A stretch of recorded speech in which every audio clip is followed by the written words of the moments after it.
بیا به ورس کنځاوې را پسې شروع کړي دا منافق دی دا خائن دی دا پلانی که منافق یم که خائن یم هر شی چې یم والله ستا ور دي کټ یم در ورشم چې دا خبره ظلم دی خوا بدوئ چانټې بندوئ ښکنځاوې کوئ مور خور ښکنځوي هر شی چې کوئ زه د دې اولس دپاره د دې مسلمانۍ دپاره د دې کلمې دپاره زه ولاړ یم زه به دا خبره وتا ته کوم که ته خوا به دی که مجلس کوې که سبا تنخوا به دی هر شی چې کوې ټول خبرو ته اجازه ده ته به د خلکو کورونه خرابوي موږ به تا ته څه نه وایو یوه زنان چې د بچي مسله وه د ډلیورۍ کیس په هړتال کې فساو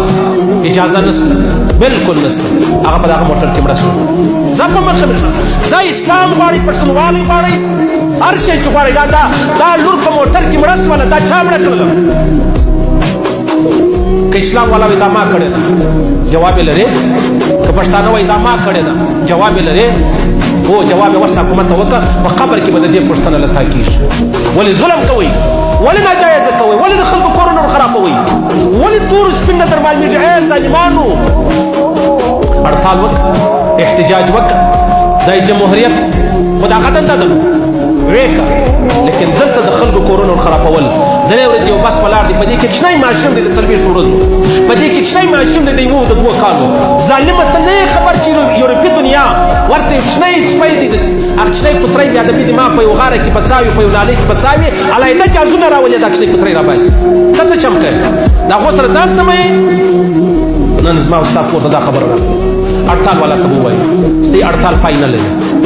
دا 80 کالو سره 80 کالو دغه سلسله روانه ده هړتال والا ته به ووایي چې په هر نامه ته یې هړتال کوئ دا ستا په هړتال کې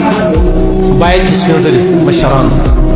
سپین ږیری دی را روانو لاره ورکړه که زوی ورسره دی زوی ورسره پرېږده ته دا ستا د خدمت دپاره دی که زنانه وه د زنانې خو بیا که سیاسر یې که سپین سر یې هغه ته به اجازه وي